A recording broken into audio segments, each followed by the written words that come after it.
work something out as a company, let's work something out as a university, you know what I mean? And that's what they did here. I don't know, you just don't know what's going to happen, but I just think trying to embrace people as much as possible is the key thing. Right. All the of this. future is so mysterious. Yeah. Like, it's exciting, but it's also really terrifying at the same time. But speaking of moving forward and going to the future, what were some things that you guys thought about? Like, since now you're a senior and you're now an alumni for Nebraska Wesleyan, what are some things that you guys planned before COVID happened? Well, so I am graduating here in December. So James has kind of been staying here with me because he's nice and I like him here. I hope he likes to be here.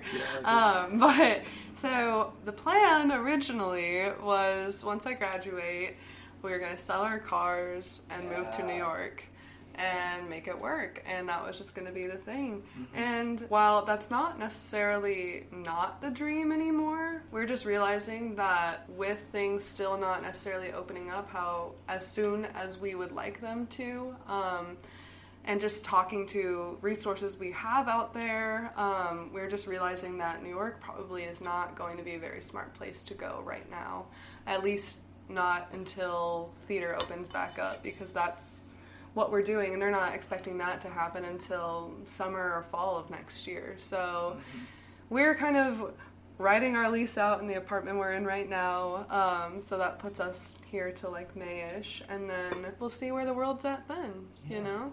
New York's where we want to end up. I think we know that for sure. Although there's a bunch of places we want to go, like London, Seattle, London Colorado. London's There's all beautiful. just, yeah. Gosh, London wow. is, I want to go so bad. They're so good over there. I have not. I was going to study they're so abroad good. there once upon a time, but it did not end up happening. But I'm graduating early. So Highly recommend it. It is, oh my gosh, like the West End. I remember when I visited, my gosh. like it was my senior year of high school. I like was very, very privileged and fortunate to go, and like we walked around and like seeing like West End stuff and just passing by it. I'm like, this is whoa, like this is crazy, Yeah. and everything. And then the whole stereotype is so real. Like you never see anyone with just like codes and like. Basically, like, if you combine, like, basically all of our fashion sense together, really, and, like, mix it with AirPods and everything, like, it's so, like, real. I thought that was, like, a fake thing that people stereotype. Like, nope, it's real. It's a real love thing. that. The funny thing is that, like, my chaperone literally thought I was a tourist, and he was scared. He was like, oh, my God, I'm sorry. Like, I didn't know that. Oh, wait. You're part of my group. Why? That's so funny. That's awesome. That's It's probably crazy because those people are so hungry, you know, and like that whole culture is so hungry, you know. I think something that's beautiful about Off-Broadway and like things like that is that the hunger is still there. It feels like they're still trying to fight to get to that next thing, and I don't know, I love that. It keeps you humble. It keeps you excited about things, and I don't know. That's the mentality that I've been trying to go at since I've had the opportunity to even be here. You know, I think it's a blessing that I was even able to come to college in general. Right. Yeah. We for sure just have really big dreams. That's it. We're just really big dreamers out here. We're gonna make it work though. Yeah, of For course. Dream big. Yeah. Like, there's no reason not to. Yeah. You know, we lived all of our lives, like, people telling us other things that, you know, you can't do this, you can't do that. But the reality is that, why can't we? Yeah. There's never, like, oh, why? You know? It's just, you can't do it. It's Yeah, like, man. whatever, like, BS excuse. Yeah. But it's just, like, you don't know until you do it. Exactly. You know? Yeah. Exactly. But, of course, in the most responsible way possible. Yes. Don't. Be safe. I think Do legal things, not illegal. I think it's interesting because sometimes it isn't necessarily people that don't think you can't do it. I think it's people reflecting what they see within that they're like, you can't do that because I couldn't do that, you know. And I think that's a thing that's starting to change now with new generational things, but I also think it's going to continue, and I think we're going to be the ones in the places that our parents or our grandparents are in right now. We're going to be like, what do you mean you can build a spaceship and go to the moon? That sounds crazy. You can't do that. And meanwhile, there's 500,000 people just flying up to the moon traveling. You know what I mean? Like, that sounds crazy. That's obviously like a big thing, but you know, I don't know. You never know what we can do. Our minds are very powerful. Like, we don't realize that. Like, our minds can do so much more than you think. Way more. Like, you can. It's like the whole like ripple effect of like whatever you put out there, it will come back to you. Yeah, and I'm such a strong believer of that. Oh, for sure, me too. Speaking of that, about like, you know, coming back to you. You know, you both have dedicated your lives to the art of theater for like the majority of your lives, I believe. And all that. So, like, what are some things that you found? Like, is there any internships or like fellowships or like any like opportunities? I know that Spring Awakening is a giant opportunity. Yeah. It's like one of them, really, and many more to come. I believe. Yeah. So, like, are there like what are some advice you could give to listeners and to like young artists or like anyone who could dive into like this whole art form and to like all of that after like college and like or after just like being in the real world of like theatrical stuff before and after, of course, with this pandemic. I would say right now more than ever actually is just be willing to market yourself and know how to market yourself and put yourself out there. Don't be afraid to be the person who starts the conversation. I know that a lot of the times it's like, this person's so professional and I don't want to bother them with my time or whatever, but don't apologize for who you are. Don't apologize for the art that you're trying to do because you're amazing and this person, you might be exactly what they're looking for. And if you apologize for yourself first, that's not gonna set them up in a good way. It's not gonna set yourself up in a good way. I just lost my train of thought. No, it's okay. You can take it up from there. I'll come back. I think one of the most important things, and the thing that I always think about, and what I try to do is, for however many years of training that I had, which was 4 years here. And getting out here, being able to do something as beautiful as theater, as beautiful as film, or you know what I mean, having those opportunities, don't feel like, one, any question is dumb, but two, don't feel like you have to ask if you're doing okay. They'll tell you if you're not doing okay. And you'll tell yourself, you'll be honest with yourself if you're like, man, that wasn't right, that didn't feel good. We all know that. We all know that feeling. Just allowing yourself the time to prepare. You know yourself. You know if you procrastinate a lot. You know if you don't and you're right on it. I myself procrastinate a little bit, so I have to make sure that I work ahead of everything. I have to make sure that if somebody's putting 2 hours in, I'm putting 5, 10 hours in. Somebody can be more talented, somebody can sing higher, somebody can do a quadruple pirouette and land in the splits. But if you can do a double pirouette and put your heart into it, and if you sing and you actually know the words and you can tell that story, that's going to connect more than any talent will, and you obviously, like, everybody here has talent, so that's not the thing. It's just trust in your talent and don't question yourself, because you got it. You got here out of a miracle, but you also got here because, like, you were supposed to be here. Mm-hmm. So take everything in while you can, while you're here. You know what I mean?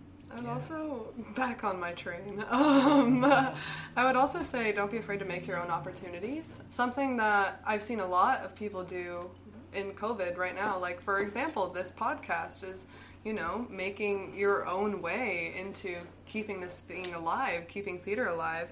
Or like Mac's camp that he did, his digital camp. Like, all of these things are ultimately going to set you apart from somebody else. And just always finding those opportunities, whether you're making them yourself or you are just knowing the right person at the right time in the right place sort of thing, which is actually how, like, talking to more and more professionals on the outside world, that's how a lot of people get jobs. It's just you're the right person in the right place at the right time sort of thing. At least on my side of things. Performing, I'm sure it's a little bit different because you can audition and all that jazz, but technical theater, it's a little bit different. You can't just... No offense to performers, but you can't just open your mouth and, be talented. Your talent is shown through your work ethic, through shows that you do ultimately, but I can't just be like, I'm a really good director, please believe me. Like, like I can't speak about that necessarily. I can speak about my processes, I can speak about, all of these things that I know how to do and these skills, but ultimately my talent is found in the work that I do, and when you're seeing me work, you understand, and same with every other technician who you'll work with, or not even just technician, but like director, designers, everything like that. But so yeah, and that's something that you have to do as a technician, or just somebody who you can't just show your talent super quickly to anybody. You have to be able to make your own opportunities, because that's how you're going to get seen. That's how you're going to be able to show your talent to people. And it's like your own audition in a way. Just longer, yeah. Just longer. Just yeah. But it's possible. It's a different route, but it's not impossible. Right. People have done it. Possible. Lots of people have done it. Throughout time, it would just happen. Yeah. Like, like what you said, you were just at the right place at the right time and everything. I also think it's the key thing of not giving up. I think half of the thing is people talking themselves out of it. I've even done it. I did it. was just explaining this past couple months, you know, like there were things where it was just like, man, you know, like even if it wasn't going to come into anything, like I could have still been doing this. I could have still been doing that. But I was so trapped in my head, like, wow, everything's shut down. What am I going to do? Am I going to be stuck? Am I going to be stuck in debt? What am I going to do? You know, and it was like, well, no, you just have to do something. As long as you're moving, like that's the key thing is it's like in boxing, you know, like as long as you're moving, you're going to get hit less. The moment you stop is the moment you get decked in the face. So it's a little, life is a dance, and this whole thing is a dance. It is. You just have to pace yourself a little bit. Yeah. When you fall out, well, make it big. Yeah. Right? Make it big. Yeah. Absolutely. You know it, Dio. Yeah. I see you. Oh my gosh. But yeah. I presume that you guys like did like theater outside of the school, you know, and all that. What was it like not being in the Wesleyan stage? Like, what are some differences that you found and that you were like, whoa?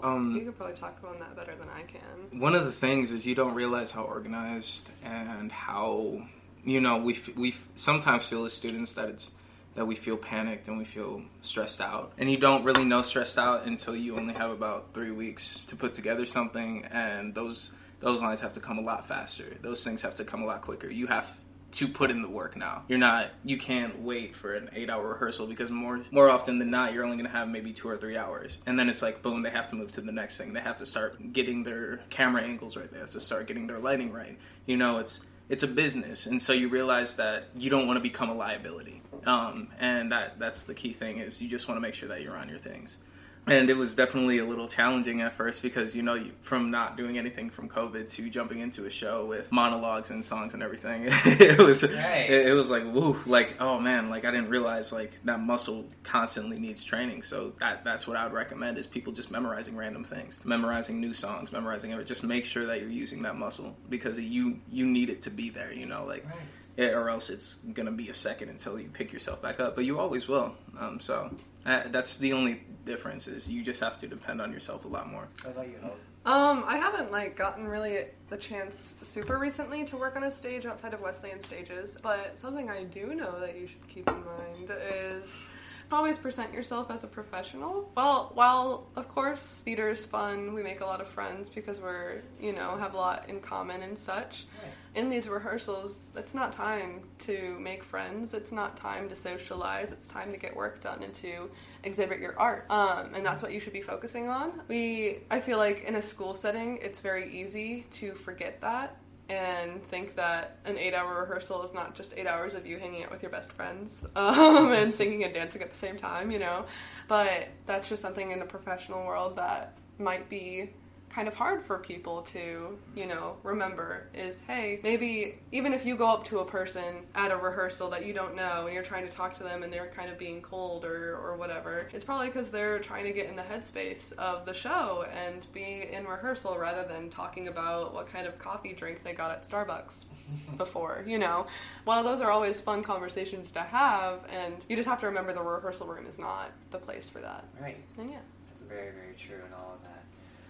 So, James, back to you being in music and all of that. Oh, jeez. So, I have a question on how do you balance being in the music industry and the theater industry? Well, I think the key thing is that I'm pretty fresh in both. I'm starting to realize how hard it is to balance it, but at the same time, I think I'm going to just use an example that she gave me. If you're going to make something happen, you don't say that you're going to make it, you're going to just make it happen. Waking up, trying to wake up early, you know, at least trying to wake up early, trying to, get everything in that you want to get in, making sure that you're not allowing yourself and certain things to get in the way of what you want to do.